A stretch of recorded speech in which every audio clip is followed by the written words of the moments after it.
Good morning, everyone. Welcome to Black Logic. Midtown gunman Shane Tamero leaves note blaming brain trauma for deadly rampage. Fragile ceasefire holds despite fresh accusations. Cross-border fire. Internet exposed with new Trump always chickens out meme mocking trade policy stance. Netanyahu denies famine in Gaza as aid groups report rising malnutrition and deaths. Ghislaine Maxwell petitioned U.S. Supreme Court to overturn Epstein-related trafficking conviction. All here for you guys this morning. And we're going to do a comprehensive breakdown on CTE because I think this is something that will affect a lot of people who deal in contact sports of any sort.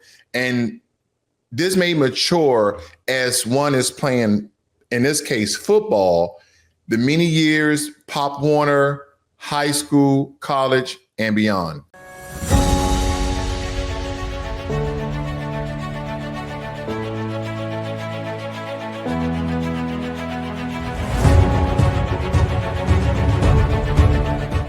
So the Chinese government has rolled out a nationwide child care subsidy of $1,500 US per year per child under the age of 3 as it confronts a very demographic crisis with birth numbers having since 2016. They've been seeing a very sharp decline in birth rates, and this has been spiraling a lot of the economic pressures that they have in China. And some reporters describe it as ineffectively $1,500 over 3 years. So essentially, for the first 3 years of the child's birth, the Chinese couple or the Chinese person having the child will receive $500 USD.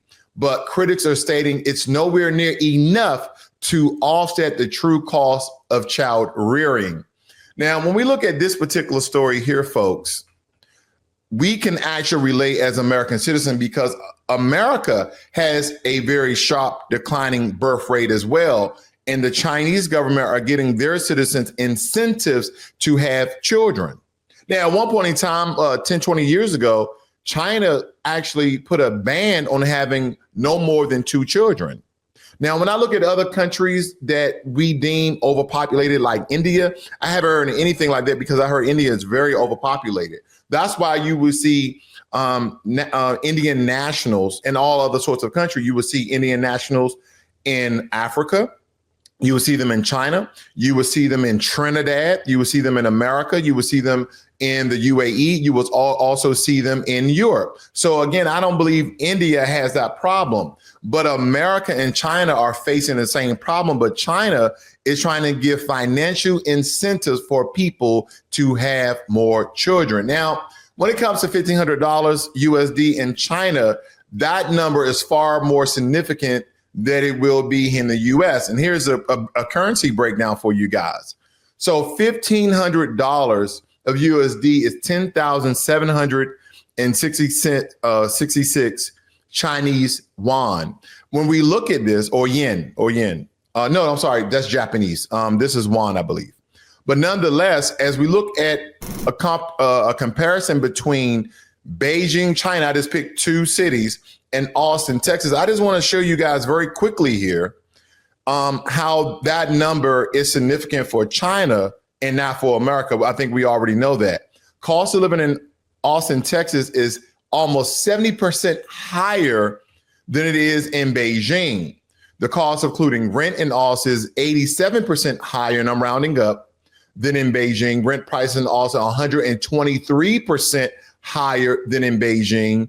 Also, restaurant prices are 186% higher in Texas and Austin than in Beijing. Grocery prices, roughly 80% higher in Austin than in Beijing.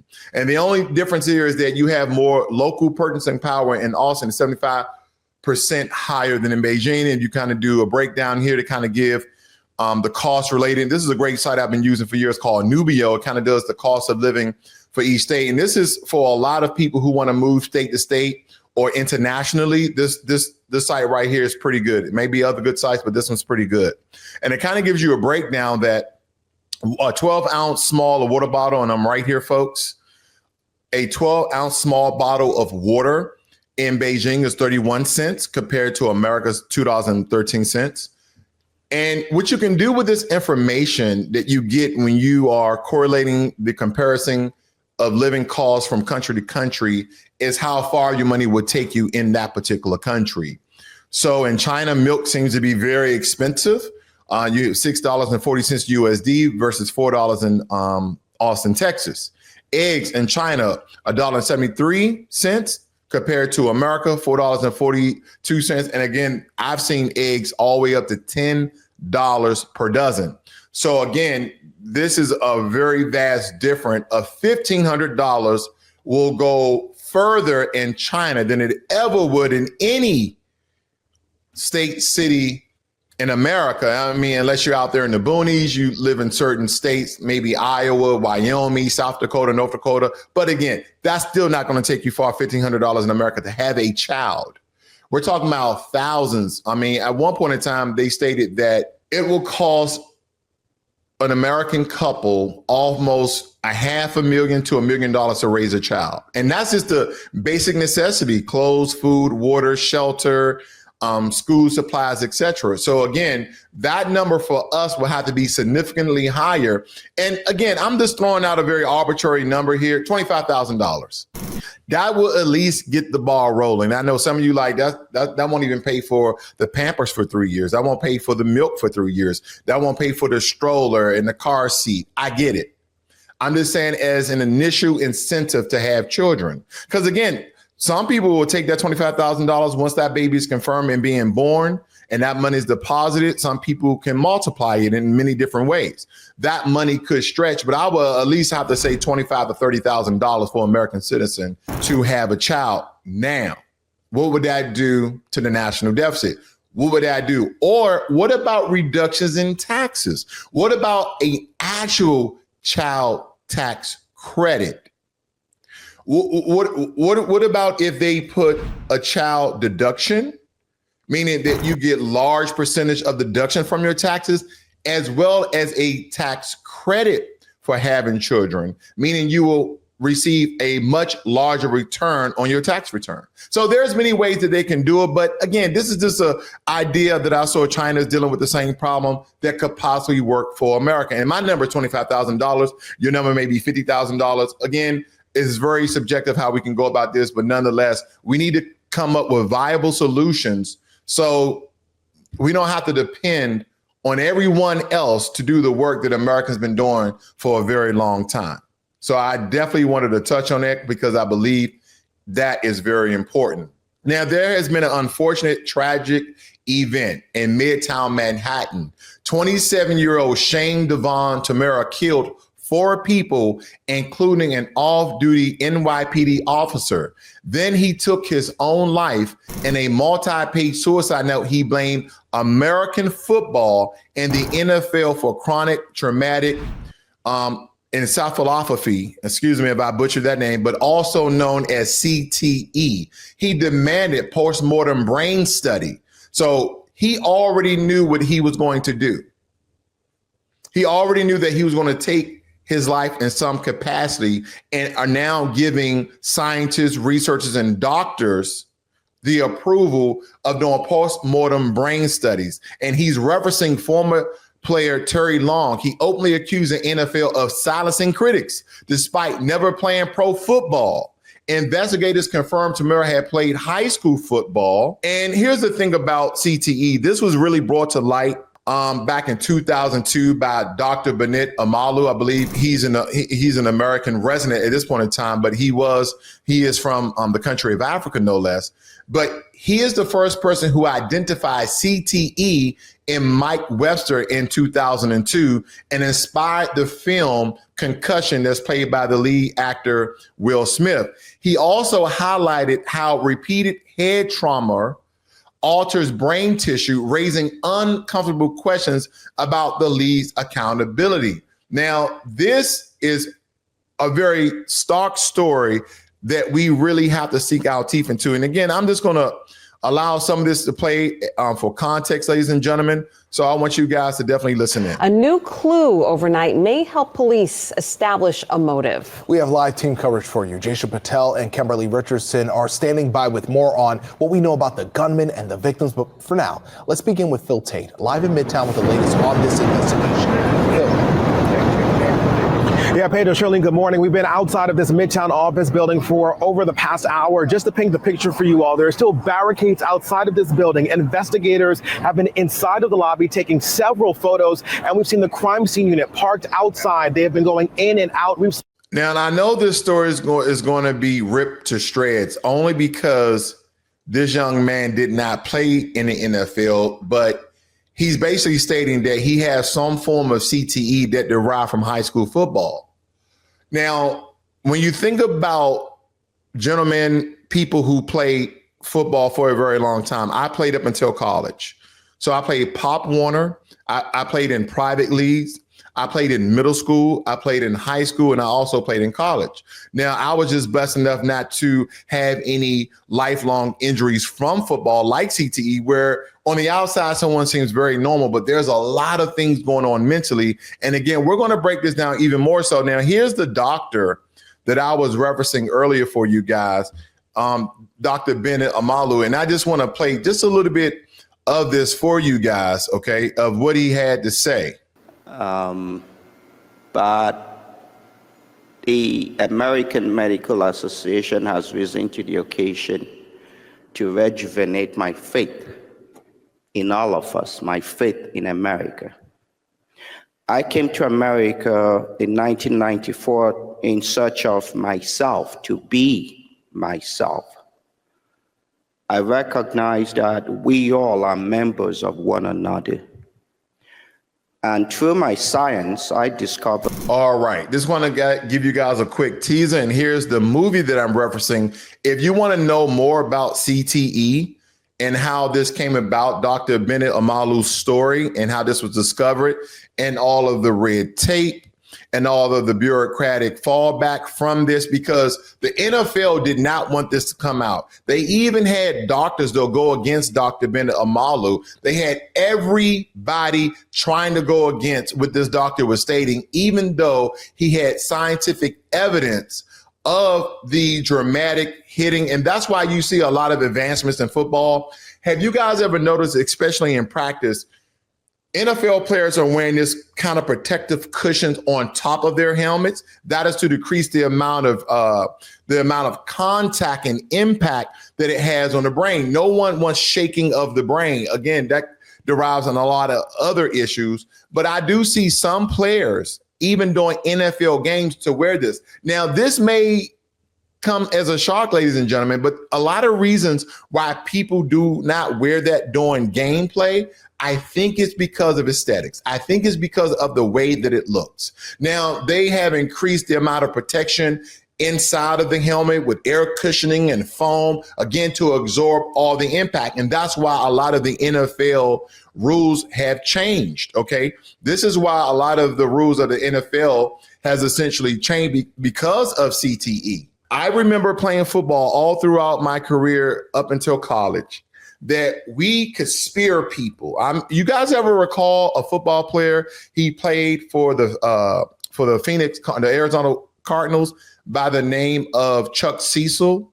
He was a white, strong safety or linebacker, but he was famous for hitting with his helmet. And also, when I played, I used to hit with my helmet just as well as other football players, not knowing the lasting effect we think that we have on protective equipment and that we are invincible. We're running 4.7, 4.5, 4.6. My top speed was a 4.40 in my 40 and running, very fast. And so when I hit you, I'm knocking someone dead on their tail, okay? So again, after all this information come out that this is very dangerous, even though people were getting neck injuries, spinal injuries. But when CT came out, that was the groundbreaking story that changed the NFL forever. Even till this day, they're still keeping CTE hush hush because it takes away from the action. It takes away from the entertainment of high impact. That's why you can no longer use the crown of your helmet. That's why you can't use anything of the helmet. And this is why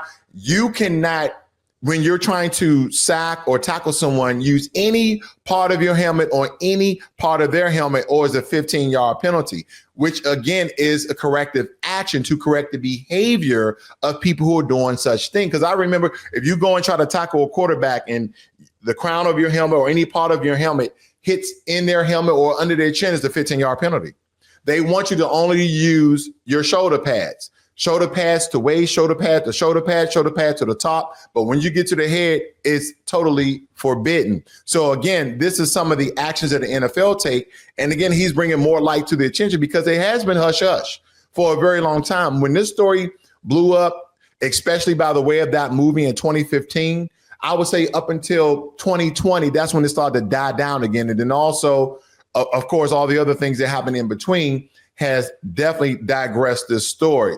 So believe me when I tell you, folks, that CTE may be on the rise and that we should definitely be looking now. Now, following a landmark 5-day border conflict that displaced over 300,000 people and killed at least 43 civilians, Thailand accused Cambodia of firing across the line within hours of agreeing to an immediate, unconditional ceasefire. Cambodia denies the violation. Military commanders from both sides met in Malaysia, and as other report, the truce remains fragile but holding. So again, even in this conflict here, they're stating, Thailand officials are stating that Cambodia, they actually violated the ceasefire truce. And I wish I could find you guys more information, because why would an ant antagonize an elephant? Even though you know you can be squashed, even though that you can be totally devastated. And again, what about the people? See, a lot of times when we look at different countries and the conflicts they're in, believe it or not, a lot of the conflicts that we're seeing currently is about one thing and one thing only: land. Land. This is all about land. Thailand and Cambodia is about land. Russia and Ukraine, it's about land. Israel and Hamas, it's about land. Now, there's other issues that are revolving around this land fight, this land grab, so to speak. But the concentrated hallmark of these conflicts that we're seeing, these battles that we're seeing, is land. Because land, in some regards, equal power. So this is power by the way of land. Now, prove me wrong, ladies and gentlemen, leave it in the comment section below. But nonetheless, I like to have discussion with a lot of my viewers, my subscribers, because I think it's interesting as we comb through a lot of these very important topics and how this related to America, because America, we have always been deemed the world police. Meaning that we can police others, but you cannot police America, because we are involved in this as well. Not by the way of land. This is mostly France during the colonial times, okay, when they had influence and power and influential measures that they took to create these colonizing lines, just the way they did in Africa, this is what they did in Central and South America. They did it around the globe. A lot of Europeans done this. And now that they're in these conflicts, President Trump, he was very influential in garnering a ceasefire between these two countries, and I'm glad he did. He put pressure on these countries by the way of trade. So, as I say, I'm glad that he has done this, because, again, innocent people have been affected, innocent people have been displaced, and now they're moving all over the country to get away from a lot of these war zones. So again, I hope this can continue, because I don't know how long this can essentially hold up. Now, I don't know if you guys are aware of this particular story. President Trump's new 3-word nickname is going very, very viral, okay? It's going very, very viral. It says that a new internet meme has given Trump the 3-word nickname, Trump always chickens out. Taco. It's 4 words. But there's another 3-word meme as well. But they said Trump always chickens out. Taco. Lamponing his perceived flip-flops in trade policy. It quickly spreading across social media and international media. And rumor mills now call it the latest Trump caller after another market-centric name from Wall Street analysts. But there is another nickname that they're also calling Trump. And they're calling President Trump the commander-in-chief. They're stating that he cheated while he was playing golf in Scotland at one of his golf courses, which is one of the best in the world, by the way, that he got a very liberal drop from his caddy. He said Trump caught cheating at golf. Watch the second guy in the red vest toss a ball behind him. Okay. But again, this is something that I guess one of his caddies did. I don't know if he was instructed by President Trump or not, but this is petty. They just try to get Trump on anything. Again, he's a whole president. When you're playing amongst friends and colleagues, there's a level of scrutiny and you cheat a little bit, you drink a little bit. That's just the way things are. So this is more fun for me than it is anything else, but I'll at least let you guys see this quick video.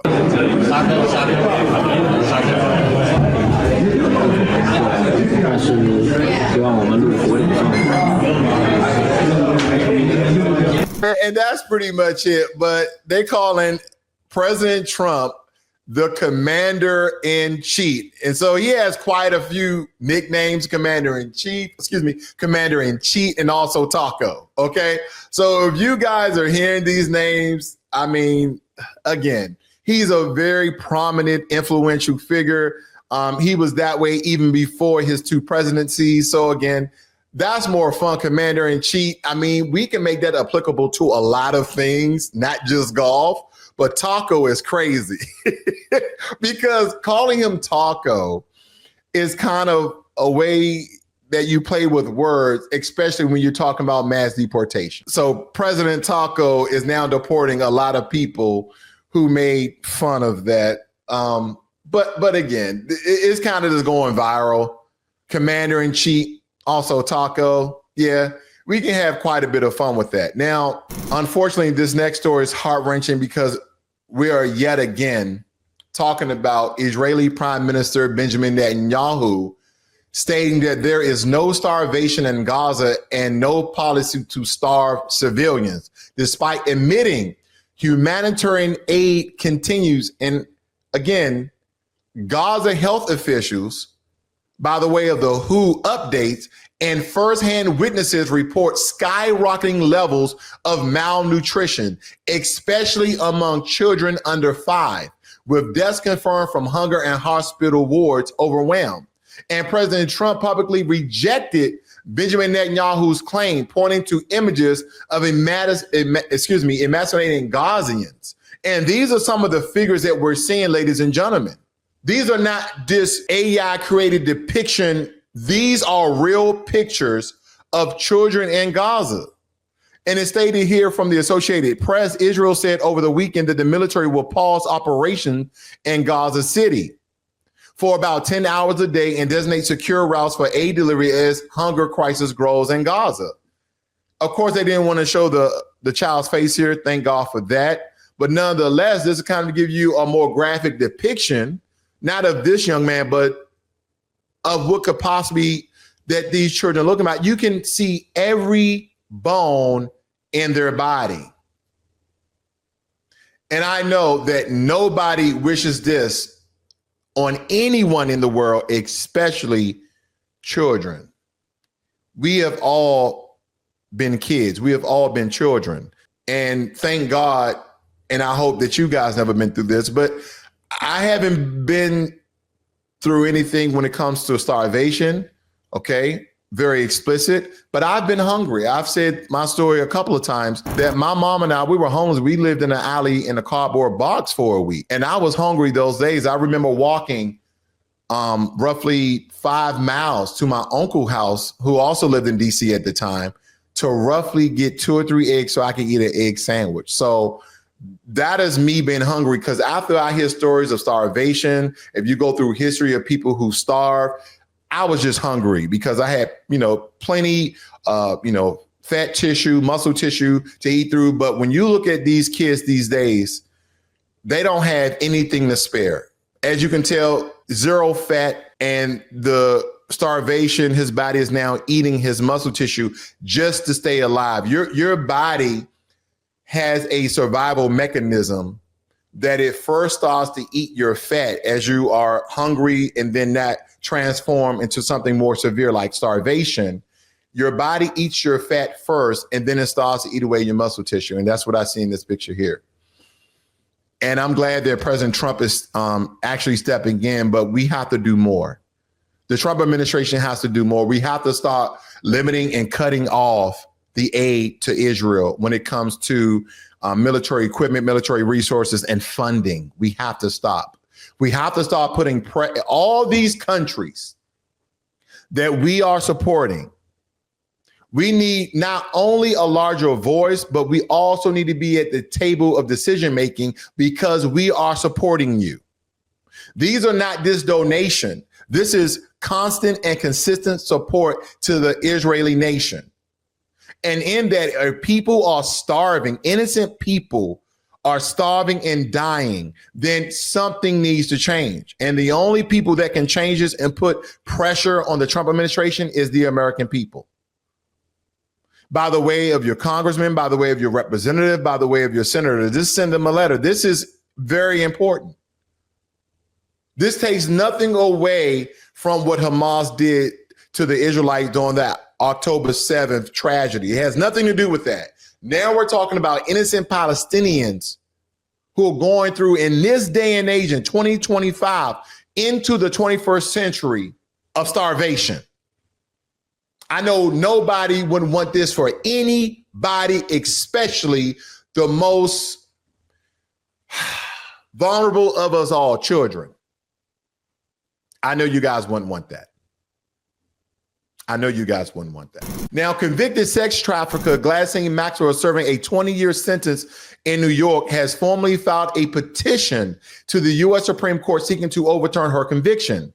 Her attorneys argue a 2007 plea deal meant to protect Epstein's potential co-conspirators should have applied to her, even though she wasn't explicitly named. The filings comes days after meeting with DOJ officials as part of a possible cooperation agreement. The Justice Department countered it as it covers. And as we look at this, she again has been named as one of the key people that was trafficking and somewhat winning the trust of children and other people who was involved in a lot of these alleged sex crimes. So should she be granted an appeal? Should they deny it? You know, I'm almost inclined that they should grant it. And I just want to read just a little bit of the story here as they show. It said that Ghislaine Maxwell pressed ahead with an appeal to the Supreme Court on Monday, seeking to overturn her conviction on the grounds that she was unlawfully prosecuted for sex trafficking minors with Jeffrey Epstein. See, they needed fall people for this. I wonder how innocent or how guilty she is, because she may make a point here. Child sex trafficking. Okay, with Jeffrey Epstein. There's Epstein files. There's supposedly well-to-do, well-known, influential, powerful elitists that are in the Epstein files, but the Epstein files has yet to be released. I wonder who's behind the prevention of the Epstein files being released. I just don't know who's possibly behind the stoppage of the Epstein files being released, and who named or names that could effectively affect the country in a negative way are in these files. And the reason why I ask you guys this is because we are the most powerful country in the world, and our president is a known associate of Jeffrey Epstein. And it, as I always say, as a disclaimer, that does not mean that President Trump had any wrongdoing in his association with Jeffrey Epstein, but yet the prevention and blockade, even though the GOP and liberals subpoenaed and passed a vote to subpoena the files of Jeffrey Epstein, we still have yet to see the Jeffrey Epstein files, even though, by the way of Pam Bondi instructing President Trump and informing President Trump that your name appears multiple times in Epstein files. Again, in what regards, in what manner? Context is everything. Just a vague statement can have people on news media just shoot off at the side of their mouth and saying all sorts of disdain, ill will, untrue things. Context is everything. So again, that is why this is very important that we go about these things. So now I want to touch on very quickly CTE, because I want to take you into the shadows of a very silent killer that has been stalking athletes and soldiers and everyday people for decades, chronic traumatic encephalopathy. And I want you to imagine something you're living with every day of your life, whether be playing football, boxing, serving in the military, taking hits to the head, never thinking twice. And this reigns true for me because I'm a 20-year vet. I also played football. I also used to do Golden Glove boxing. So again, I just believe that I'm very blessed. I believe that I'm very lucky that till this day, I don't believe I have any brain injury. And I know that sometimes as you get older, certain ailments, certain conditions start to come on. And hopefully that never happens to me. I hope that I stay in the same condition where I have all my faculties, my mental faculties in order. But CTE, folks, is a real thing. And it has very, very devastating effects. I really want you guys to think about this, because if you imagine, and a lot of you guys have played football, served in the military, you did boxing, you've taken hits to the head, and you've never thought twice about it. You feel tough. And again, I felt at one point in time, I really want you guys to dive through this. Being in the military, especially the Marines, especially on the football field, I felt indestructible. I was called when I was in college as well as high school, because I told my college coaches what they used to call me in high school. I used to be called the wedge buster. So anytime during a kickoff or a punt return, there are certain formations that football teams get into to protect the runner and blocking so they could potentially get a lot of yards and or score a touchdown. And I just took it upon myself one game, and I started to do it from that one game, is run fast as I can. And at my top speed at a very crucial weight, 5'11", 185. Yeah, I'm not that tall. 185. And I ran a 4.4 at my top speed, and I would run as fast as I can. And I would see a wedge or I'll see a line of protectors, and I would just run and throw my body and go like this into it to bust open the wedge, especially when you do certain walls and punting. What they used to do is these curved walls, when the ball is kicked and the runner, they used to set up this sort of wedge that they would, so the runner can run around a protection. If it's perfectly done, it's almost a touchdown every time. But I was the one who would run through that wedge and literally run into 2 or 3 people to forge a hole inside of that wall that they're making of protection for the runner.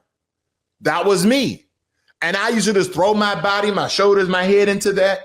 Then I wore a neck collar. I know the old school ones used to be the little white piece of cushion so your neck wouldn't go back and hurt your neck.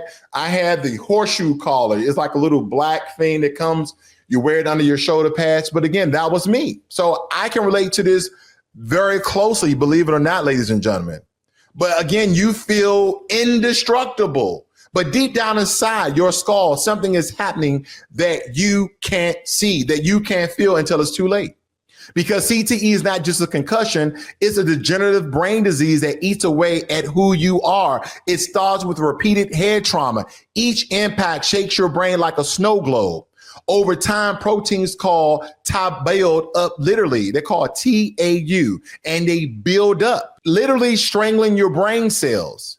Your frontal lobe, responsible for decision-making, impulse control, starts to die. Your mood swings violently. Depression takes root, and paranoia creeps in sometimes, and violence explodes. And I don't want anyone to take away from Shane Tamar's story just because he didn't play in the NFL, just because he didn't play in the NFL does not mean he didn't suffer from CTE. Now, one question would be, was he diagnosed with CTE medically, or did he just believe he had CTE and he really didn't, but he had other mental issues? Okay, because again, CTE doesn't mean that you're insane, you're outside of your mind. You can be very conscious, but there's a constant pain.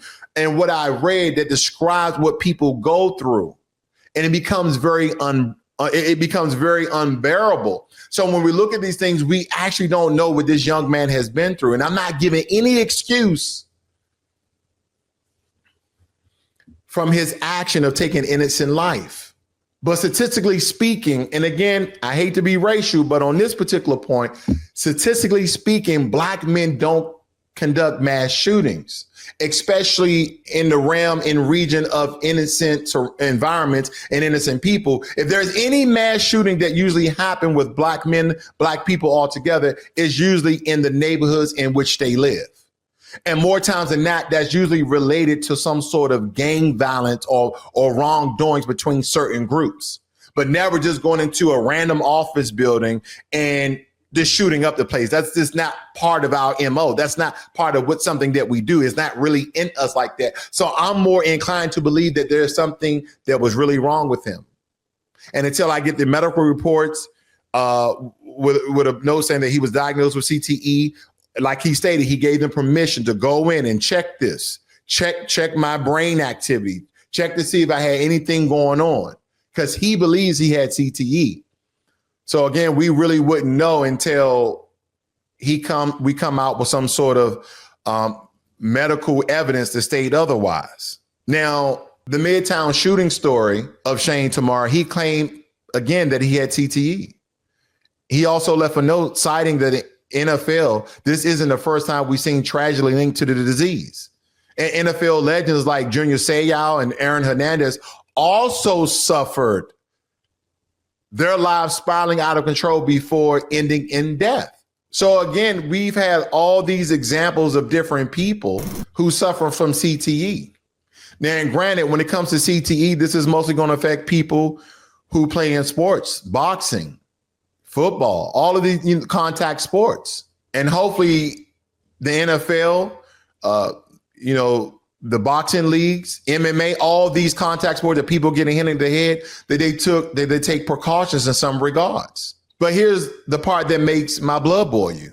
CTE might still be hidden from us if it weren't for one man, Dr. Bennett Amalu. Because as I stated back in 2002, that Dr. Bennett Amalu, he performed an autopsy of former Pittsburgh Steeler Mike Webster, a football hero who had become homeless, addicted, mentally broken. And this is the gentleman that I'm speaking about here, ladies and gentlemen. This is Dr. Bennett Amalu, and he received the AMA award. They gave this gentleman here a standing ovation because of his findings. Now, the NFL didn't like this. But nonetheless, as he was performing the autopsy again on Mike Webster, who played for the Pittsburgh Steelers, and Mike Webster was a football hero who had become homeless, addicted, and mentally broken. And what Amalu found was shocking. It shocked him, which a brain ravaged by tau proteins and looking more like that of a dementia patient than a 50-year-old man. It's like usually dementia doesn't, I guess statistics say that dementia really doesn't come on to around your mid-60s, 65, 70. But he was at the age of 50 and it looked like he had dementia. So when Dr. Amalu tried to publish his findings, again, when he tried to publish his findings, the NFL unleashed hell on him. And their doctors mocked him, discredited him, tried to bury the truth because billions of dollars were at stake. And when we're talking about billions of dollars, folks, who do you think those billions of dollars come from? You and I, the consumers of entertainment and football. I love football, love the game, play the game. Instilled a lot of discipline in me and a lot of other things, teamwork, unity, all these hallmarks, all these other characteristics and attributes that you just gain from being part of team sports. But this is something that has been hidden for quite some time. But they tried to bury this at the time of his publishing because of billions of dollars. They called his research flawed, said that CTE didn't exist. Imagine being a scientist trying to save lives, only to be silenced because it threatened a multi-billion-dollar empire. But Dr. Malu fought back. He kept publishing. Others joined in, researchers like Dr. Ann McKee, who later examined hundreds of former players' brain, proving that CTE is a real thing and it's widespread. It wasn't until lawsuits mounted and players kept dying that the NFL finally admitted the truth. They paid out billions. They paid out billions in settlements. But to this day, they still avoid saying CTE like it's a forbidden word. They don't want us to pay attention. Yeah, because we love football. We love the hard-hitting action. And let me tell you, as a football player, ladies and gentlemen, so do I. I used to love hitting people hard, but not at the expense of hurting them. You know, they say that the hardest hits don't make sounds. That's true. I've been hit very hard. And you guys ever remember that old school movie, if you guys are old enough, called The Program, where the guy get hit and snot comes out of his nose? That actually happened to me.